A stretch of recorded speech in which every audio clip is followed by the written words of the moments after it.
Hey, good evening. Surprise, surprise, surprise. Oh, wow, wow, wow. How many people we got here? I know it tells me somewhere. 47, holy cow. Holy cow, what a surprise.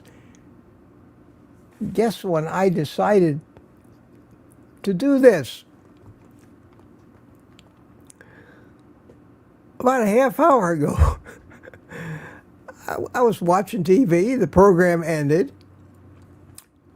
I didn't feel like starting a new one.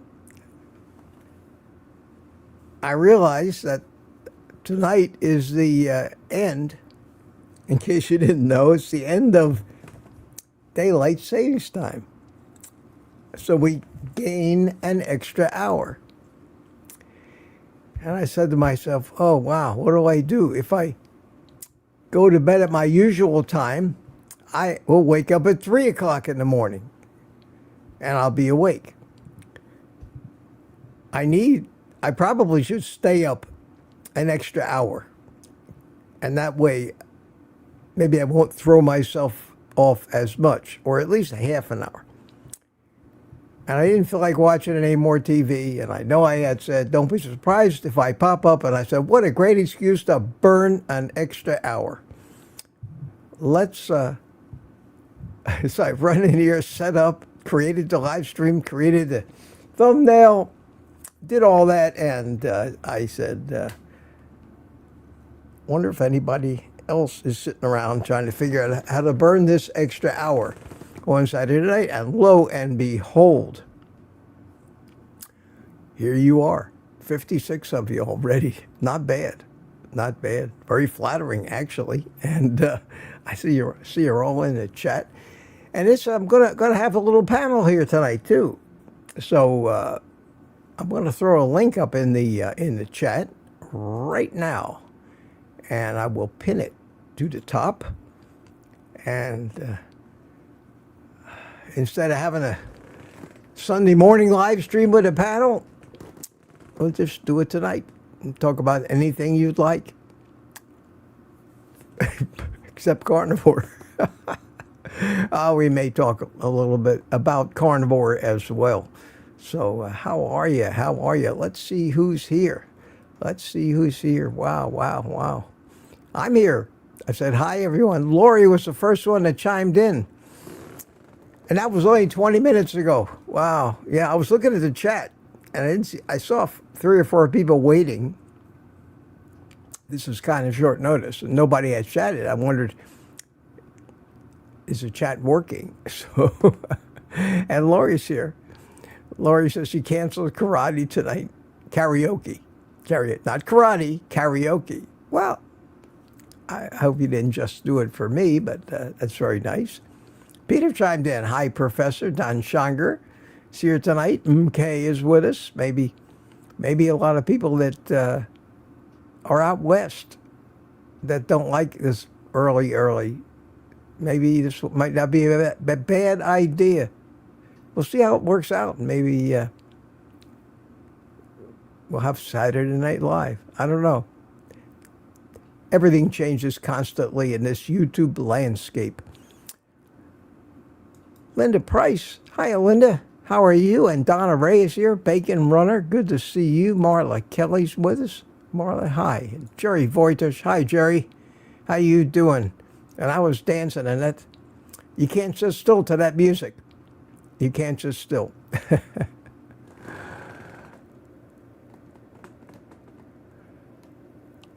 I don't know if I've seen this name before. Have to, or have total KTO Tim. Is that keto? Wow.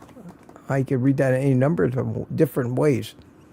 Sybil V, how you doing, Sybil? Good to see you. And Gary, no associate, says, what a surprise. Oh, that was you, Jerry. Yeah, I heard a horn honk out there on I-95. That's nice. Visual Keto is here. How you doing, Lorena Nadow? Sue Smokey Bear Lovers with his Andy Carnivore says, what the? Jody! My buddy Jody, Drone Flyer. How you doing, Drone Shots? Good to see you, man. Good to see you. Saturday Night Dance Party. Yeah, great tune, says Jerry. And Sandy Blythe is with us. Hi, Sandy. Roxanne Friend came in to visit. And Scotter. Hi, Scotter. CW from the cold north.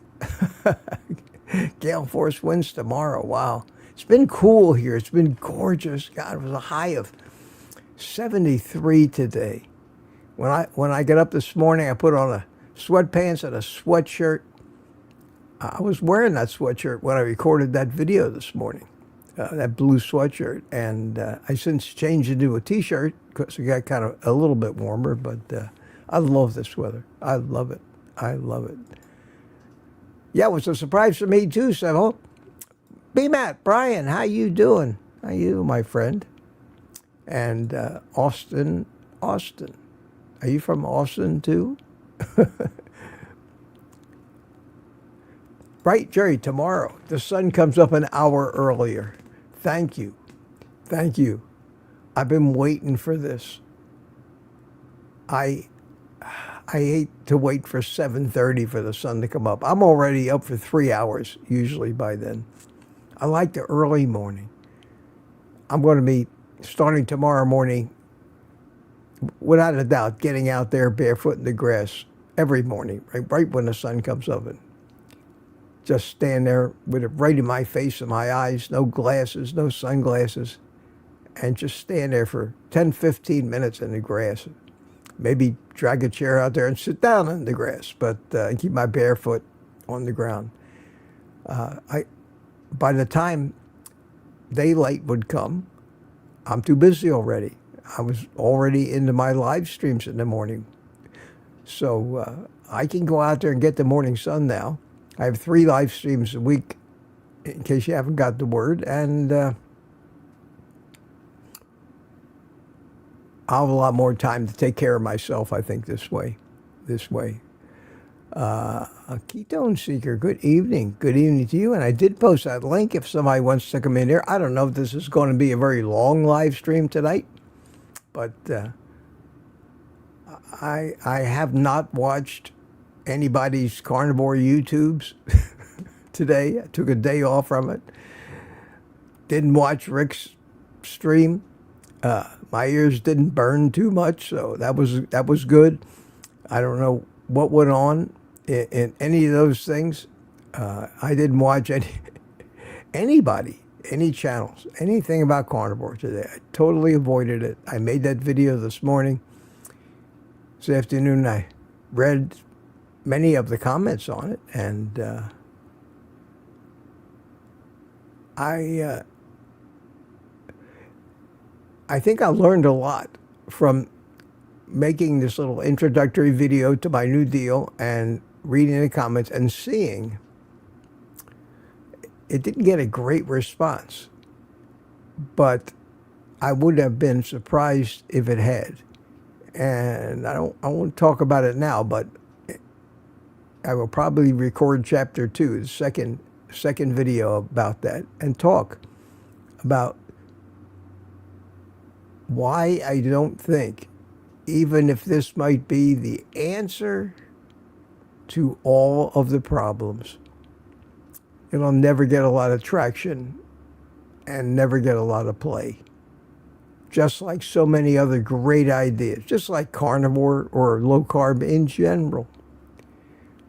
There's too many people against it out there. Too many people that if this actually catches on, and people stop buying all the sugar and junk food, the economic impact would hurt so many people that they're very reluctant to jump on. And even carnivore influencers would pretty much have to do an about-face of their message if they started, instead of just paying lip service to carb addiction, which they do every once in a while. I mean, it's not a new concept. Everybody's heard about carb addiction. But nobody really emphasizes that it is not only a problem, but like I keep telling, that for me, after a lifetime of it, I figured out it is the problem. And the spectrum angle of it basically means it may be the problem for me, but that doesn't mean it's the problem for everybody. And we have to start individualizing it like we do with diabetes, for example. Diabetes is real. It affects many, many people, but it doesn't affect everybody. And not everybody has to take their blood sugar every day and watch their diet if they're not a diabetic. Well, not everybody's a carb addict. We have to treat carb addict as a condition, not a weakness, which is what so many people feel it is. And I'll talk extensively about that. And if I have to get fewer views on these things, I think a lot of people that identify with my plight, my blueberry story, will get a tremendous amount out of it. Come on in, somebody. Nobody's here yet. Question by Peter says, question, Mitch, how are you feeling since you made those last changes to your channel? I haven't done anything. This is my first appearance, basically, back on a live stream since then. I think it's a good idea. I feel great. I'm feeling great. I've come to terms with all that stuff. Put everything in its proper perspective.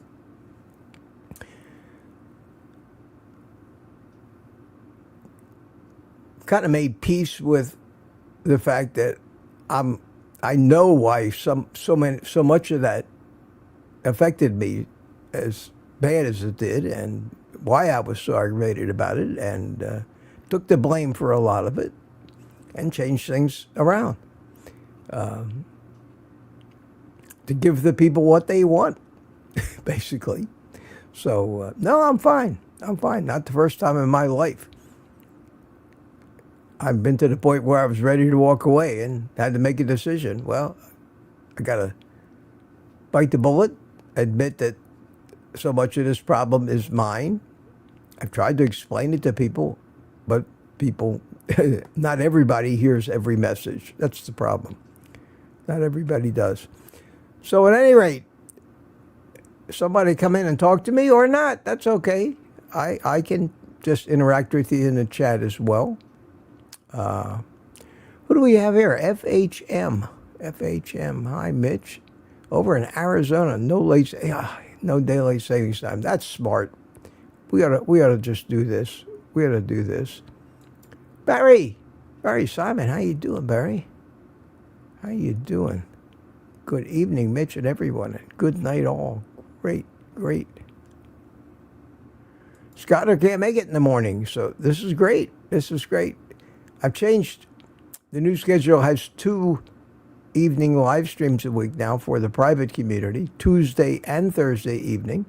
And I got plenty of time. And if you guys love me, I'll come visit.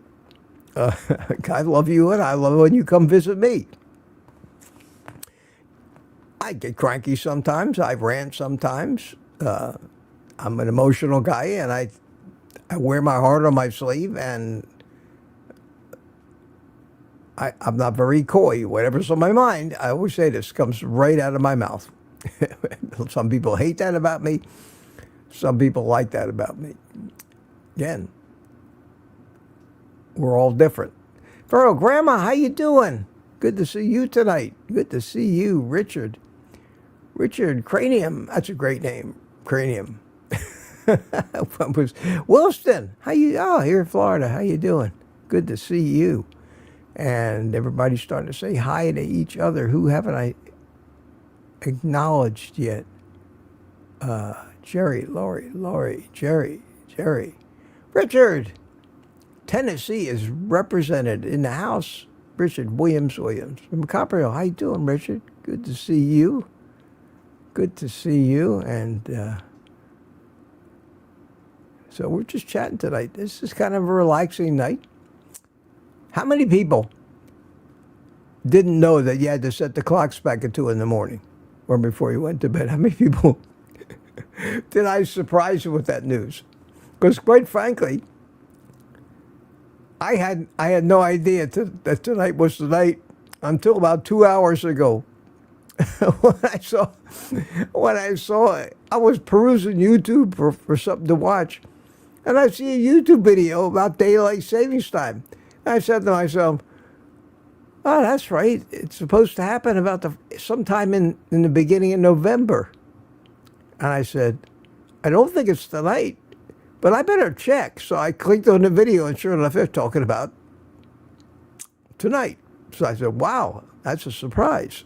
And I changed my whole plans for this evening, and here I am. Because I seem to get most of my news from YouTube thumbnails these days, because I just can't watch a network or the news media on TV. I can't watch it. I just can't watch it. And at least on YouTube, I'm a premium member, so I don't have to watch all the ads. I cannot take all these ads, especially in the morning news. On the morning news, all the ads now are lawyers and drug companies. And then, of course, all the local car dealers telling you to get the luxury that you deserve. If I ever want to know what I deserve, I could turn on the morning news, and these car dealers will tell me that I deserve the very best. I like that. Laurie says, my favorite days, Monday, Wednesday, and Friday. Great, thank you. What a coincidence. It just so happens that's going to be the days of my morning coffee live stream. It was getting to be a little much. Every morning at 7 o'clock. 6 days a week. It was getting to be too much. It was getting to be too much. Let's see, who else we got? Drew Furstenberger. Hiya, Drew. How are you? I'm down with OGC. Yeah, you know me. And AP, that's Annette. Hi, Annette. How are you, sweetie? Good to see you. Annette writes me very nice notes on my Gmail account. I love those things. I said hi to Loretta, I believe. If not, hi, Loretta. Loretta's talking to Peter, so I think she said hello to me earlier. And here it is, the name you know, Jeff Johnson. Looking forward to the video number 2. I will more than likely, since I have no live stream tomorrow morning, I will record that video, and I'm going to try to make I already created a playlist on my channel for the carb addiction spectrum, so that these things will be chaptered. The introduction, then there'll be chapter 2, 3, 4, 5, and I don't think I'll ever run out of things, nuances and things that will make this more understandable, because there's a lot of forces in this universe of ours that don't want people to figure it out and get healthy. And this is such a ton of brainwashing. Stuff you don't even know what's going on. I find out stuff every day that I never knew they were doing. I find out, oh, they're doing that too. And then the biggest obstacle of all, the biggest obstacle, the one major thing that is going to cause people to fight this like hell, I'm going to tease. It'll be in my video tomorrow.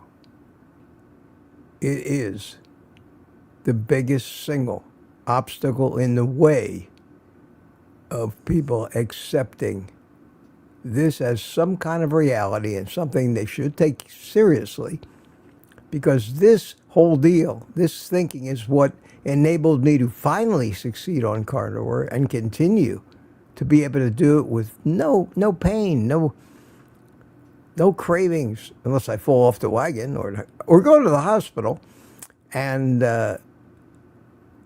get the food freedom. But if I hadn't been thinking along the lines of this addiction spectrum, I would never have been able to do it. It accounts for my first 30-day rules, and I guess those things work. I've had an awful lot of people tell me, listen to that, throw away the scale, and your job is to eat. They do it, and it seems to work.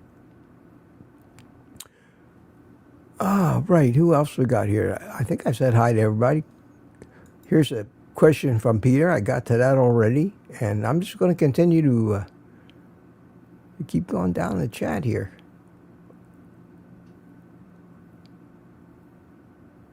Ah, sorry, Sue. Sorry to hear that. Condolences. Condolences. Sorry for your loss. Father lived to be 89, and in the end, he could not even stand up. Wow. Totally dependent. Yeah, it is sad. But 89, you know,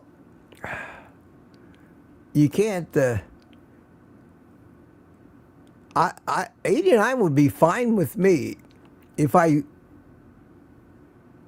had my independence and mobility up until the very end. But if it took me 15 years to get that infirm, I'd rather not play, to tell you the truth. I'd rather just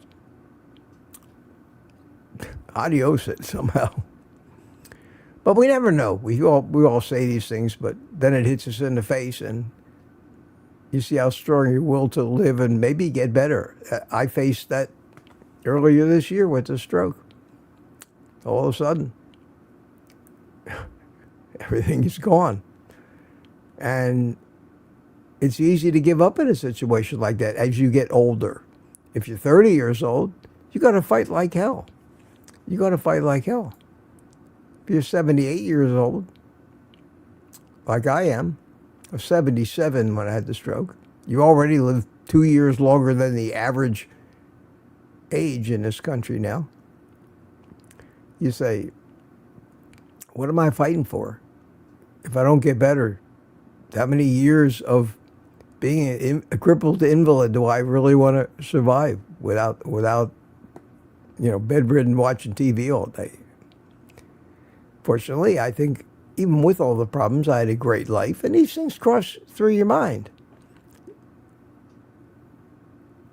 And I'm glad I started to recover pretty quickly and got my optimism, my will to survive back, and been fighting like hell since then to get it all back. And I've already resigned myself that if it never gets any better than it is now, I can still have 10 or 20 years of a great life, And it's been a hard 8 months. It's been 8 months now. It's been a hard 8 months on me, and maybe it accounts for a little bit of my crankiness. But I don't like to blame other things. I don't like to blame other people. I always seem to blame myself first.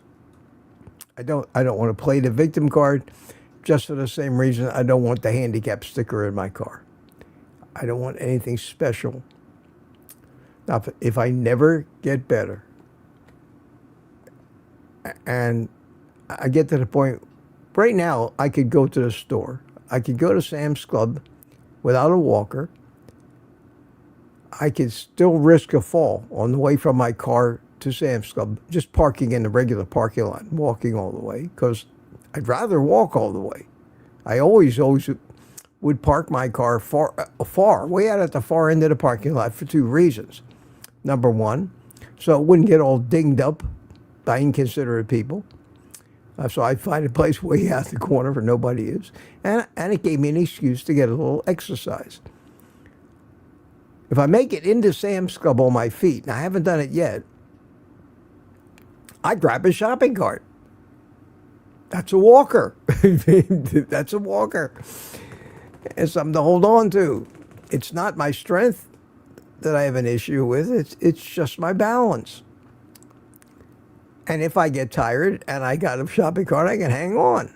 And I can take that shopping cart with me all the way back to my car. So it'll work.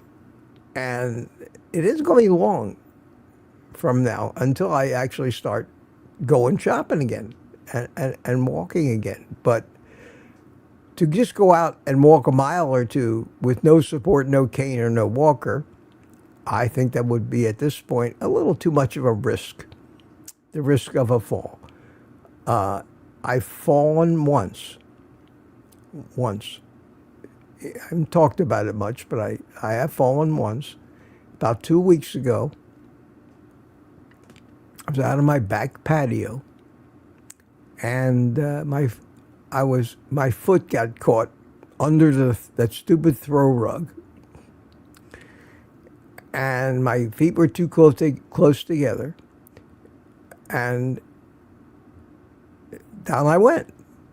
But I controlled it. I landed well, didn't hurt myself. Got right back up.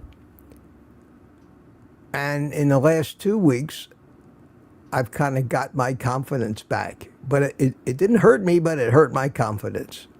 So for the time between I fell and today, I've been overly cautious.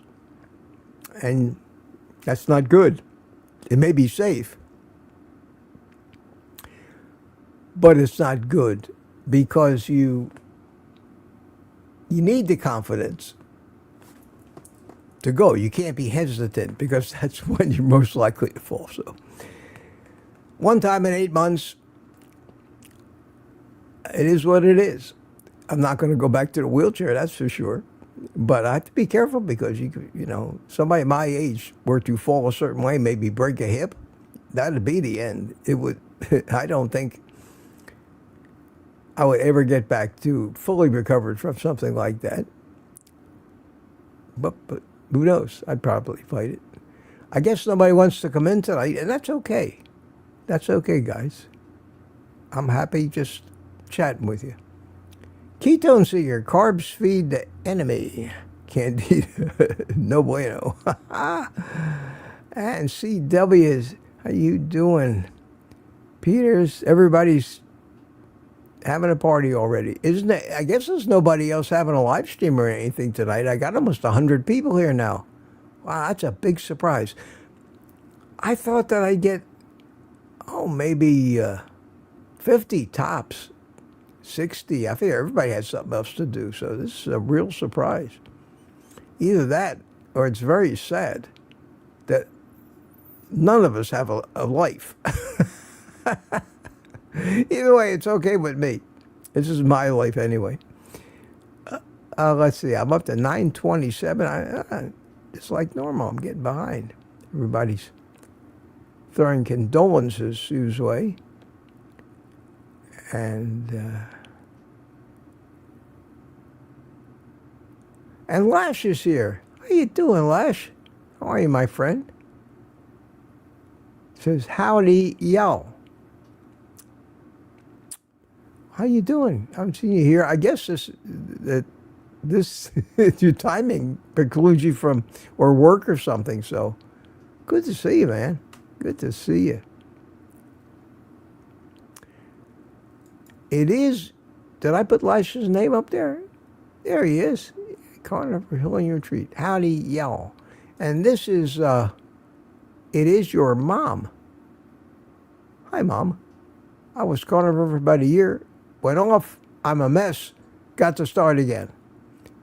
Okay, everybody. Little encouragement. For it is your mom.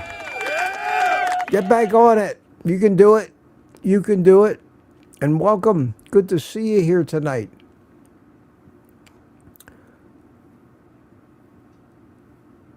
Sue says she loves that I show my feelings, Mitch. You know, the more I do this and the more I look around at virtually everything, every topic, every subject, every range of everything from feelings to politics to religion to everything to your favorite football team. Everything in our lives exists on one kind of spectrum or another. The people at one end of a particular spectrum, I don't care what it is, generally cannot understand how the people at the other end of the spectrum can think like they do, can behave like they do, can believe like they do, and forget to think that everybody's different. And that's why I came up with this carb addiction spectrum thing. And I tried to point out in that video today, and one of the most important points I made is that the people that are at the end of the different ends of the spectrum don't understand each other. Oftentimes, they grow to hate each other, envy each other, or just simply don't understand because human nature comes into play. And as an example, I said that somebody who's not a carb addict cannot understand what it's like to be helpless. They're told by everybody in the medical community, it's if you fail, if you eat too much, if you get sick, if you can't lose weight, it's your fault. You're just not trying hard enough. You're not working hard enough. You're glutton. You're lazy. And people blame themselves.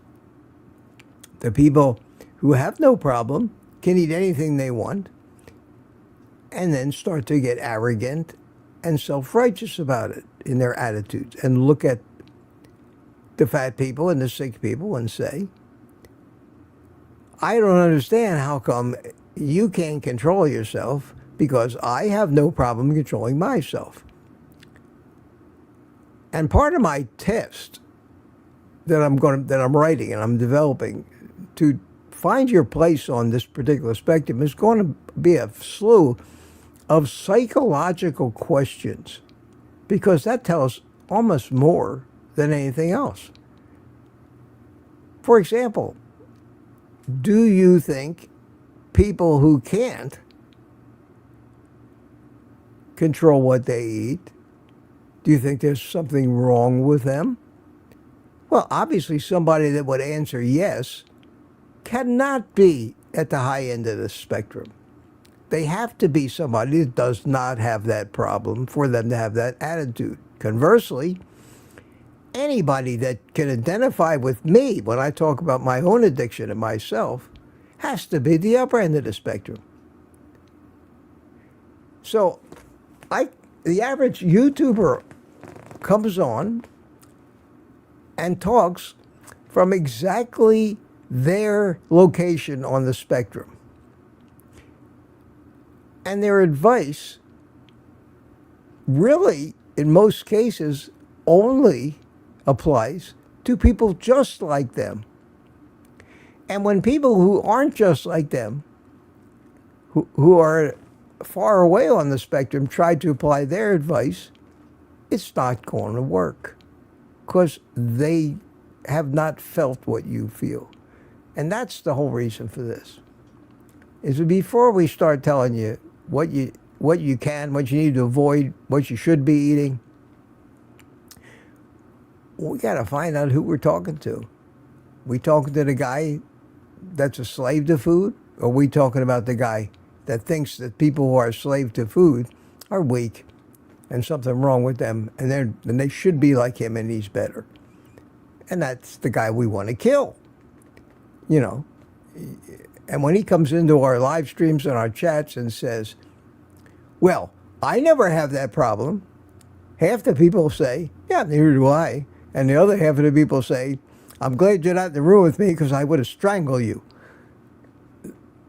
We have to recognize those things for why we all have different feelings, and or some shade of gray in between. That's the purpose of this.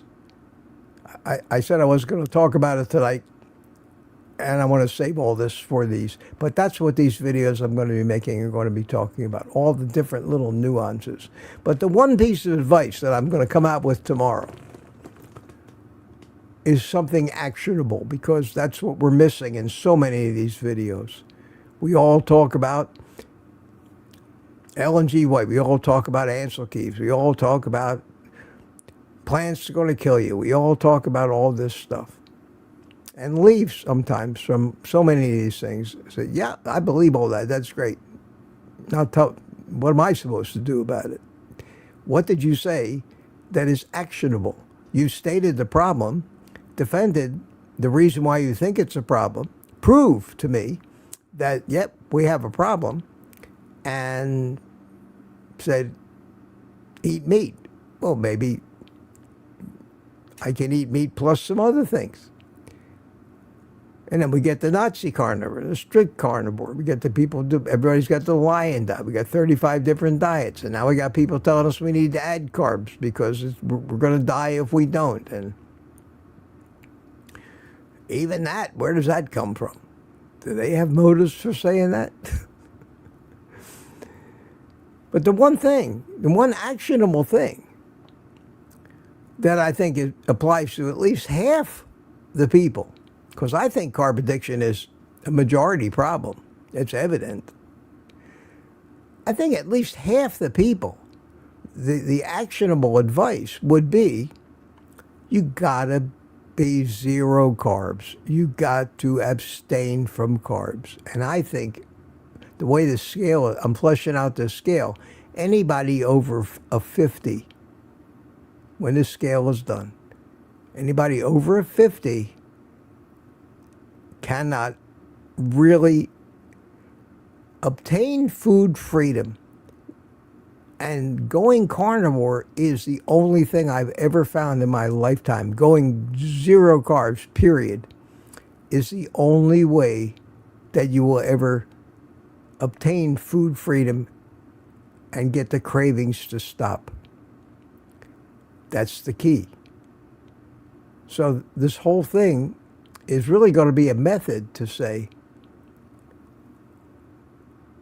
I'll give you an example. My good friend Kiltsy, my good friend Robert Kiltz, in listening, and I think Kiltz is a brilliant man. I don't disagree with a thing he says. Honest. Even though you may think I do. He does not talk about carb addiction. He mentions it in passing now and then, but he doesn't talk about it, doesn't emphasize it. He talks about, you can eat some fries every once in a while. Well, he is not over 50 on the carb addiction scale. He's just not. And I'll figure out exactly where he falls on the scale. But and there's nothing wrong with it. Not everybody has to eat zero carbs every day. But if you transferred that addiction scale to alcohol abuse, if somebody is an alcoholic, you cannot advise them to have a drop ever, never. And if they're lower on the alcohol addiction scale, they might be somebody that can have a drink a day with no harm. Maybe some benefit in relaxation, stress relief. Everything has its own spectrum. And it's so important, I think, that we be talking about methods to determine where you are. I've tried. I've been talking carb addiction from the first video I made. I made carb addiction, tests you can take. Never catches on. Jen Unwin, if you know who she is, talks a lot about carb addiction. She even cited a study where it was paid for by people who it's in their best interest not to have it And they said, in our opinion, carbohydrate addiction, it doesn't exist. It's phony. It's made up. It's an excuse for people who are lazy. I mean, they said this in a study, which of course was paid for by the food companies. Imagine that. So there's more to this than it sounds. It's going to be interesting. I don't think, I'm not trying to monetize it or turn it into a course or a program or have carb addiction coaches in schools. I'm not going to have any carb addiction supplements and maybe a t-shirt. But I'm not doing this for the money, guys. I don't even want, if it happens to catch on, like Sean Baker's deal with telling people, reading the book called The Carnivore Diet. So Sean Baker, for all intents and purposes, invented the carnivore diet. He certainly didn't invent the carnivore way of eating, because humans have been doing that for millions of years. But he kind of defined it. And that's what I did with this. And I really looked hard and tried to make sure I wasn't plagiarizing somebody else's work. Because I know everybody's talked about how addictive sugar is. They mislabel it food addiction. Not all carbs are addictive. Broccoli is not addictive. Don't know too many people that are going to bed at night jonesing broccoli, but it's mostly the sugary carbs, the high glycemic carbs, especially the carbs that are made from grains or have a sweet taste. So we need to get into that too. That brings in the plant toxins. So it's not simple, but in a way it is simple. It really is simple. The goal, I would think, for everybody is to obtain this thing called food freedom, where food actually releases its hold on you and your thinking, and you have zero cravings and very little hunger. There's physiological reasons for all that. Chemical, biochemical, neurochemical reasons for it. So it's not a mystery. And you can pretty well be assured that if you do this, then that will be your result. And it just works. But we're all different. We're all different. I had a busy chat. Lori says, I just need Mitch and all of you. Live alone. No one understands. Lori, a lot of us understand. We understand perfectly the need for our community. When you think about it, if you went a half a mile or a mile in any direction from your house and drew a big circle, think about the population of that circle, and then think to yourself, there's 85, 90 people here tonight, like-minded people. Could you find 85 or 90 like-minded people within a mile of you where you live? If you want to be around and talk to and compare notes with and get support from like-minded people in a genre that is so tiny compared to most, this is how you do it. This is how you do it. Let me keep up with the chat here. It's getting away from me, guys. Oh, that's okay, but I mean, it's a job. It's getting away from me. I can't believe it.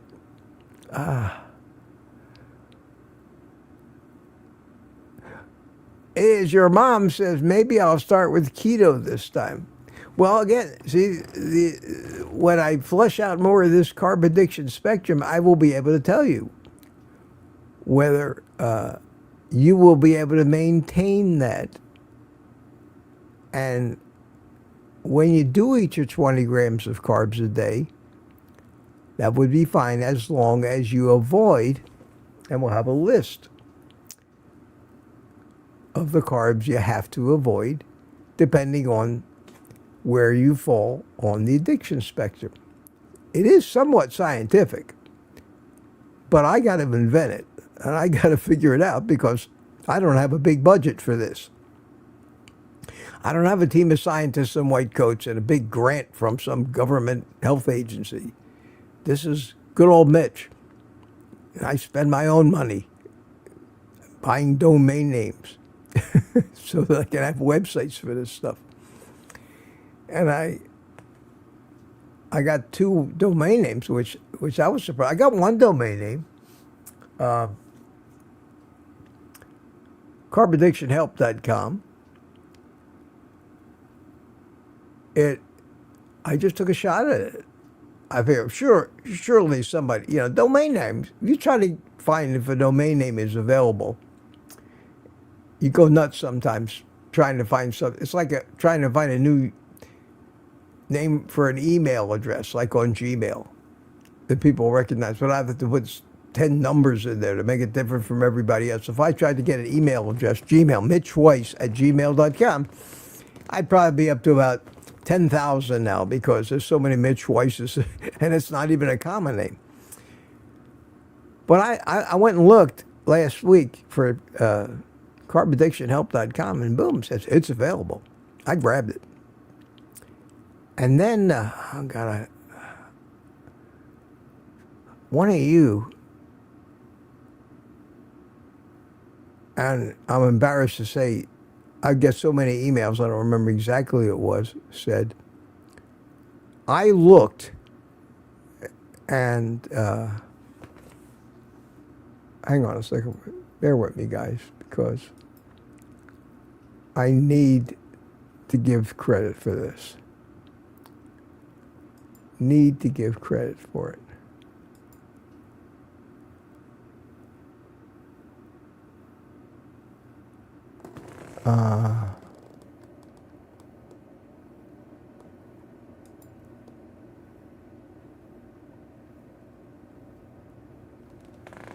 Oh wow, where did I put it?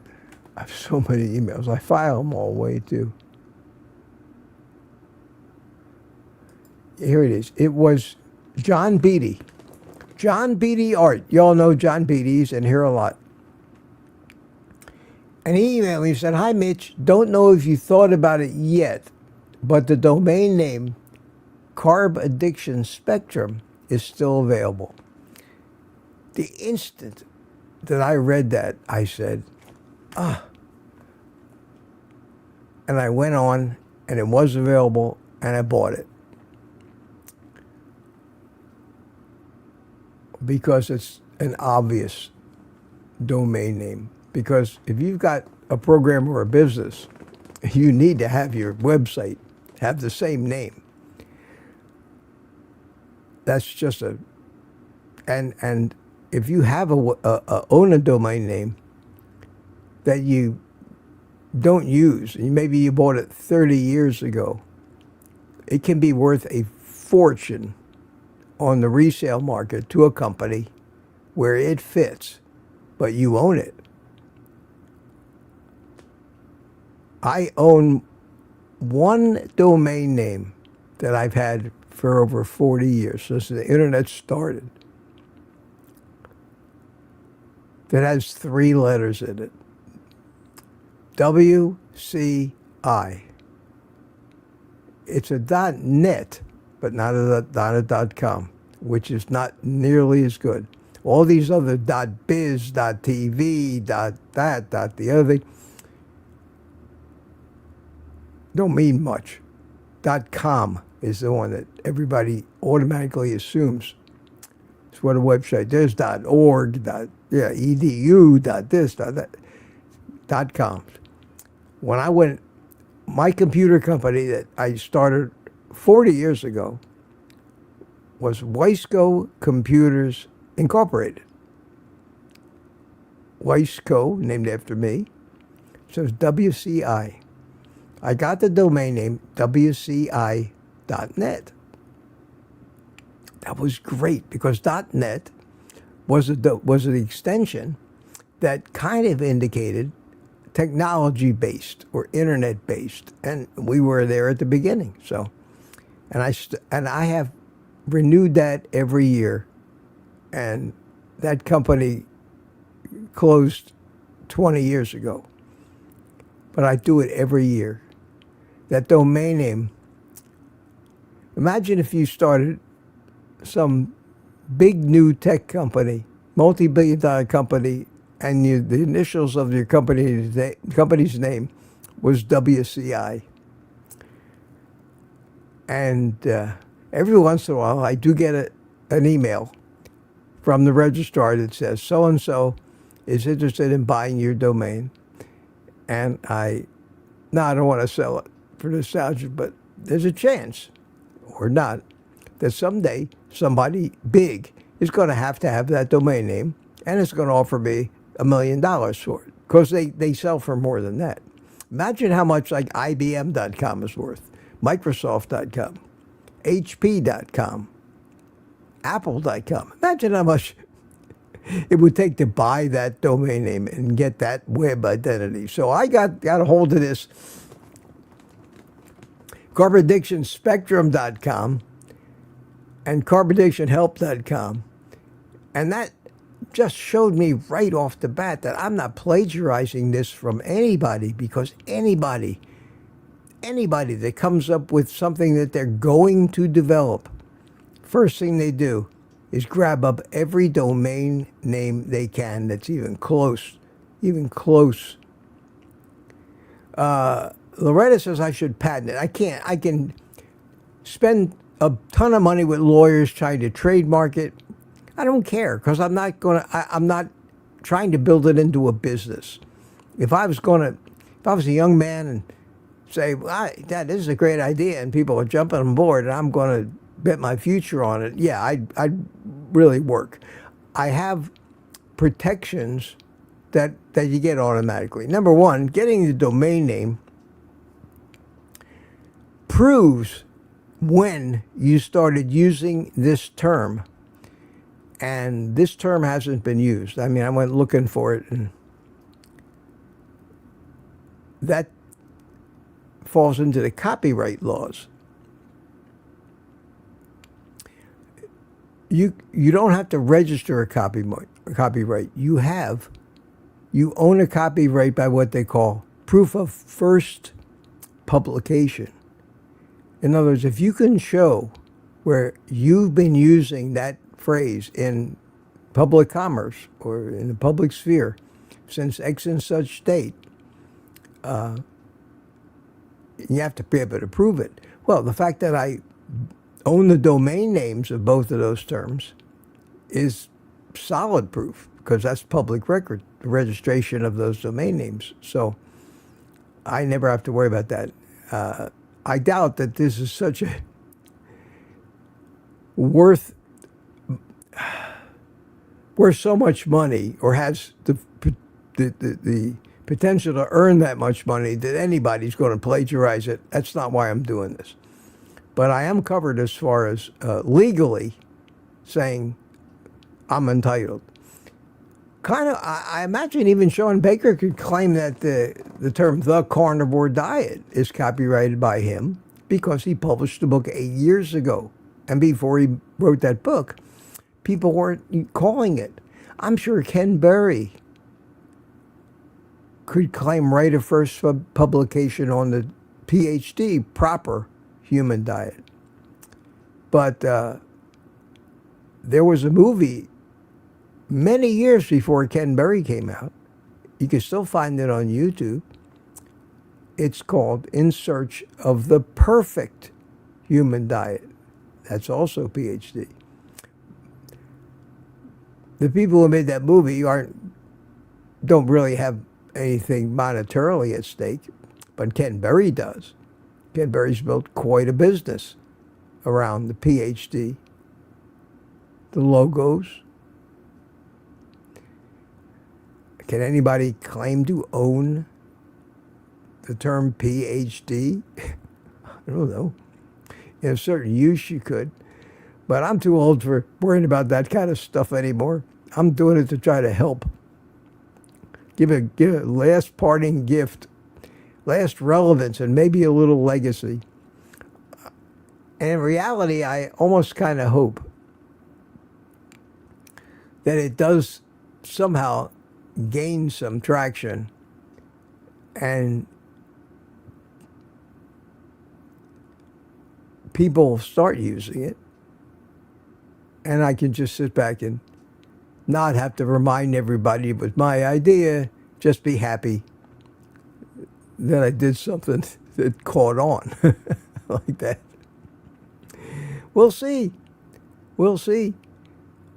So far, other than Dave Mack, and he didn't really know about it when he invited me on. See, last week I kind of unveiled this little concept, and Dave thought it was great. And a couple of people that watched Dave went nuts over it and communicated with me and wanted to help me out. I tried to sell me something, just like this is something we've all missed. So I said, well, that's great. There's been quite a bit of enthusiasm, but not from carnivore influencers, not from Kelsey, not from anybody. Haven't heard from, of course, I kind of knew, we'll see. But strange world. It's a very, very, very strange world. Well, see, I don't have any trouble filling up an hour with, even if you people don't want to come to my house in the panel and visit with me. It's all right. It's okay. I like this kind of thing. And I think Kilt is going to be on tomorrow morning. He missed last week, but he was traveling. I think he comes on at 10 and does his hour solo.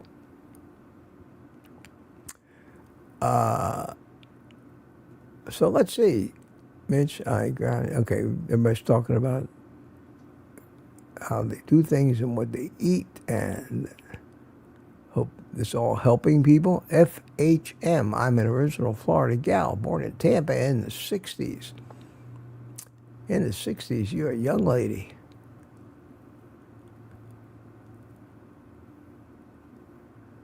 I'm just going to read through these real quick. I can't believe the turnout we've had here. Between like 85 and 100 people on a Saturday night. And maybe this would be a great idea if you guys let me know if you think that Saturday Night Live might not be a bad idea. I may not be able to do it every Saturday night, but certainly most Saturday nights, because I can't remember the last Saturday night I had plans.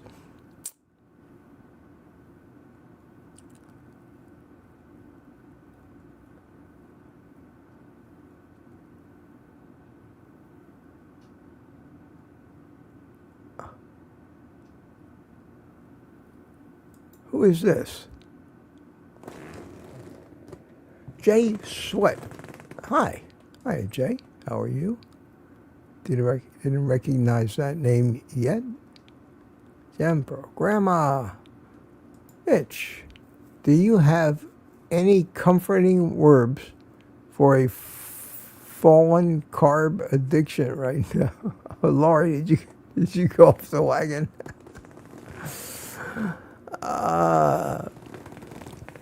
I don't know how comforting I can be, because we've all done it.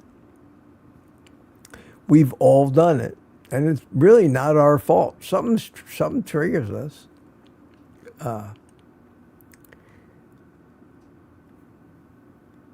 You can't blame yourself, but you do have to make the conscious decision to climb back on the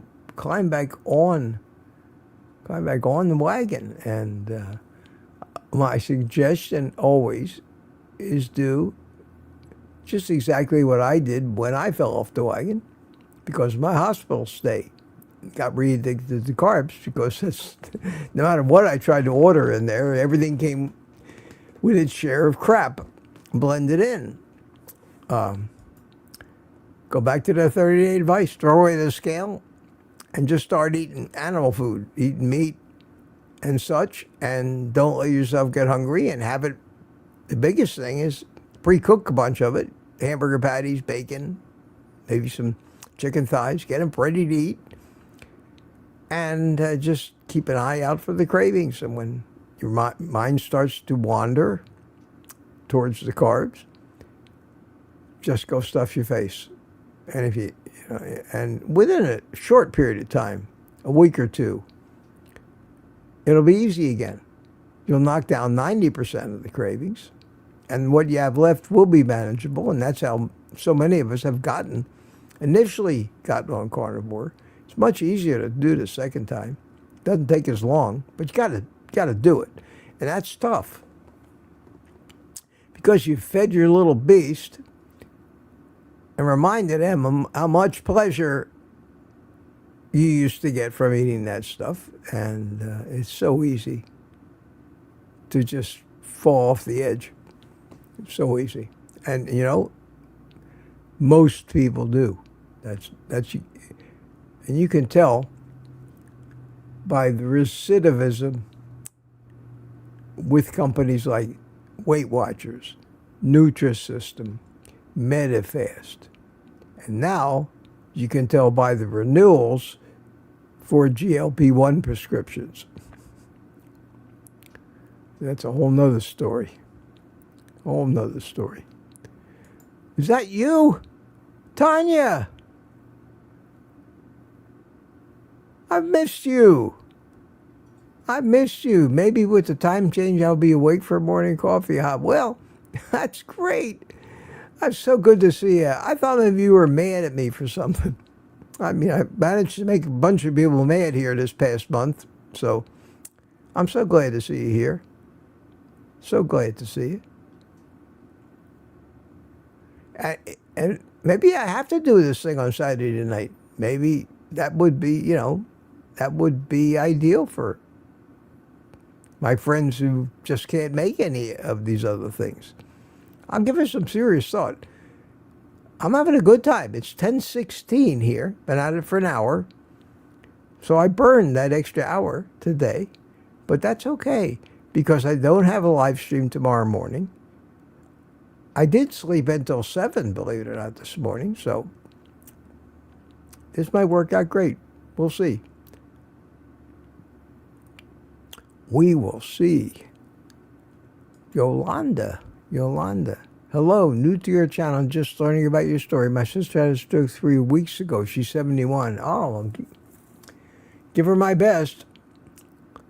Hope it was a mild one. Because again, there's mild strokes and there's massive strokes. So I hope that she's well, and doesn't let the hospital kill her. God, I can be so mean when I'm talking about doctors and hospitals and the medical community and the advice that they give. Third largest cause of death in this country, the medical business. I still think that's misleading. I think they're the first and biggest leading cause of death, because in that they're only counting like accidents, medical mistakes, and things like that in the third leading, but they're not counting all the deaths from heart attacks, strokes that come from people following the medical community's bad dietary advice. So you add it all together, they are killing most of us, while they try to keep us alive long enough to get every last penny that any of us have. Then we can die. We may, and even with all that, the lifespan every year keeps getting shorter and shorter. Oh, you guys are talking about The Beast Within. That's my book title. Yeah, it's a good way to think about it. I'm going to talk more and more about that, because of everybody's different beliefs and ideology. I make enemies, and some people have epiphanies and see the light. And I say, oh yeah. If I get a slew of nasty emails or comments on videos, I get triggered. Sometimes I say, you know, I give up. I'm trying to be a hero to some people, which makes me a mortal enemy of others. That's the problem in today's world. 8:51. No, I'm still way, way behind. Well, listen, guys. I don't want to overstay my welcome tonight. I see a lot of you are starting to go to bed, getting tired of me.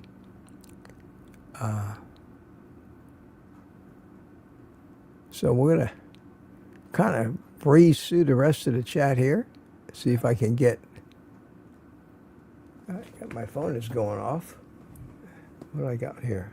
Anything that relates to this? Yes. Yes. Somebody bought me a coffee. Andrew, Andriy. Thanks for your inspiration. Thank you so much, Andrew. I appreciate that. Bought me a coffee. I didn't even ask anybody. Thank you. Thank you.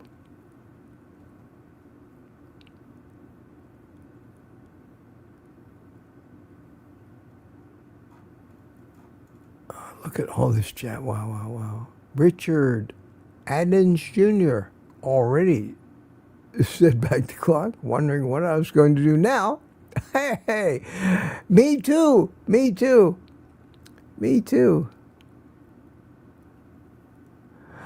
And, yeah, my next live stream is going to be Monday morning at 7. Monday, Wednesday, and Friday. I kind of knew I wasn't going to make it through the whole weekend without doing something like a live, and I said I reserve the right to pop up, and this was a great time and a great reason to do it. But I like it. But I like it. Hiya, Jem. How you doing? Good to see you here tonight. Good to see you.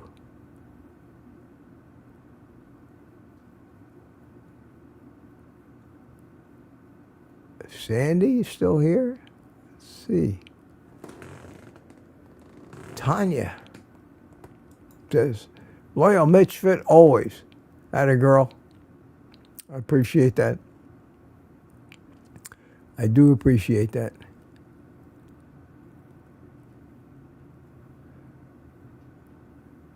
Bishop Okito says, I like Saturday night. I'm normally watching PBS, but it's all reruns, so you're far more entertaining. Thank you. Thank you for that. Appreciate it. Appreciate it. And I am almost caught up here. Almost caught up. Mitch, my mom had a stroke ages ago. She's gone. Not the stroke. When you were saying about using the shopping cart as a walker, my mom did that too. Yeah, it's not much difference between a shopping cart and a walker, to tell you the truth. It works just fine. In fact, if you go into you can't take what are you going to do with a walker and a Sam's Club? Where are you going to put all the stuff you're trying to buy? You got to have a big shopping cart to load up. So it works great. And the only thing is getting from the car. Because I don't want to have to take a walker. I could take a cane, I suppose. But I don't want to get used to it. Used to walking or having to walk with a cane. I'm determined that my balance has come back and it's going to continue to improve little tiny bit every day. And I just have to, you got to take a few risks and try to avoid those situations where you can get tripped up. I will never trip over that rug again on my back patio. I can tell you that. So you got to be real careful. I'm actually surprised I went that long without falling. I did have... the day I got home from the hospital, my daughter had no idea what I was going to... I was scared out of my mind. I was wheelchair bound. The best I could do with a walker at that point was maybe 20 steps, 30 steps. And that's how far I got in rehab. And I went home with a wheelchair. I had a wheelchair, a walker, all kinds of things. But for the first couple of months in my house, I was wheelchair bound. I took doors off hinges so the wheelchair could get through. Worked all that out the first week while my daughter was staying with me. My son came over. And then I bought one of those walkers with the wheels on it. And I say 3 months into my recovery, I ditched the wheelchair. And a couple months ago, I was able to ditch the walker completely during the day and walk with no support. So it's been a steady improvement, but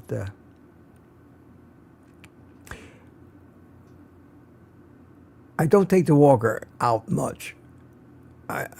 We did a couple of meetups here where I do have a walker in my car. I got a used walker and wheelchair supply house now. I have 2 wheelchairs, 3 walkers, a couple of canes, a Hemi walker, they call ones, little ones. Got 2 of them.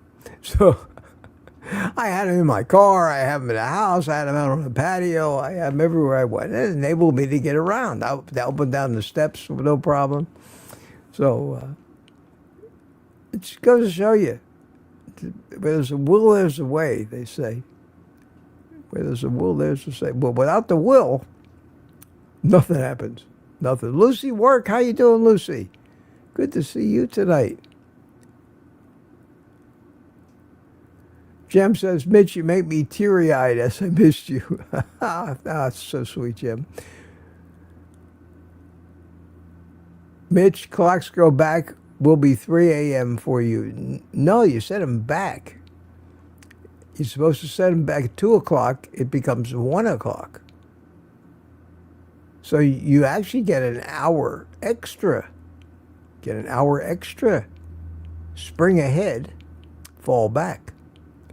So I already set my clocks that aren't connected, like cell phones and Roku boxes and things that aren't connected to the internet, that automatically change. I have a few clocks that you have to manually change. I've already set them back, except for the one on my desk, which says 10:26. So what I'm going to do right now, I'm going to go. Let's just see what I'm doing here. Let me get this. This scene. It's right here. It's this little clock, and it says 10:27, and there's a button on here that says hour, time, and hour. And I need to make this say 9. So let's go all the way through the 24 hours. 5, 6, 7, 8, 9. So it says 9:27. So will be correct when I wake up tomorrow morning. So it's not 10:30 here right now. It's really 9:30, just a few hours early. So that's a good idea with your clocks. Your cell phone will always have the correct time on it. Always. Jem says, Mitch, I'm setting my clock back down too. By the way, getting out of cars, those handles, they sell that mount in the car, door jam work great. I don't need that. I really don't need that. I can jump in and out of the car. It's incredible how well I get around without having to have special handles or grips anywhere. I have some grab rails by the steps near my front door. But by and large, I could.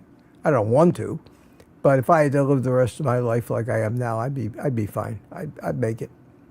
I'd make it. I pretty much could do everything that I wanted to do, but I'm getting better. But I'm getting old too. I don't need to stretch out like I used to, because being happier. Just staying closer to home.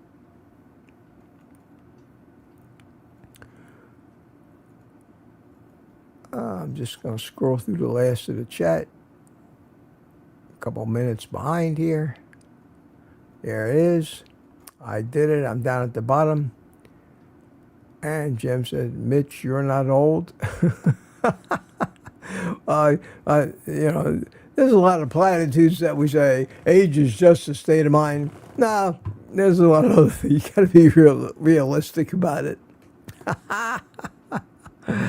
Oh, thank you, Jim. Mitch, not old, looking good. Thanks so much. Speaking of looking good, I look better from the front, I think. At any rate, guys, thanks so much for coming over tonight. Enjoyed having you all.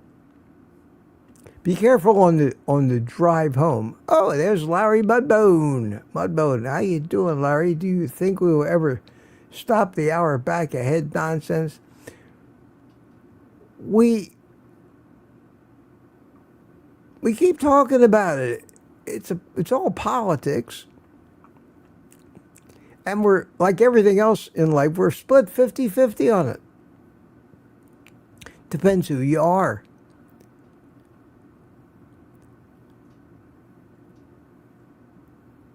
I would, when it comes to kids, they're all split. Half of them are tired of going to school in the dark, and the other half want to play outside after dinner. So, who you catering to? I think it's stupid, and I think it's disruptive, and it takes you a day or two to adjust to the hour. I don't like that either. I don't care if it gets dark early, because I don't go out and play at night. I want it to be light early. So, you know, you never make, like everything else in this world, you never make everybody happy. You never make everybody happy. Okay, everybody, speaking of happy, we got happy music. Or would you rather me play the music that I played when I got here? And for those of you that weren't here when I got here,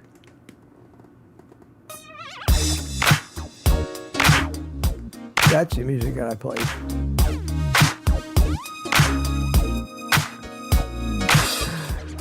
Funky. And if you remember Lawrence Welk. Oh my God, I'm sure most of you remember Lawrence Welk. I almost,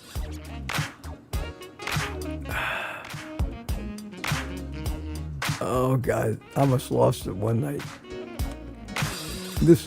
I was still, before I left home, I might have been a teenager. I'm watching Lawrence Welk. And he actually said to the band, play the funky music.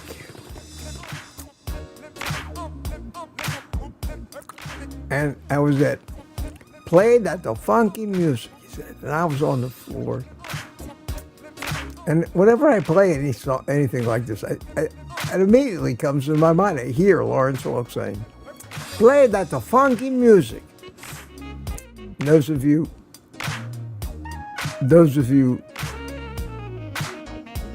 will remember that.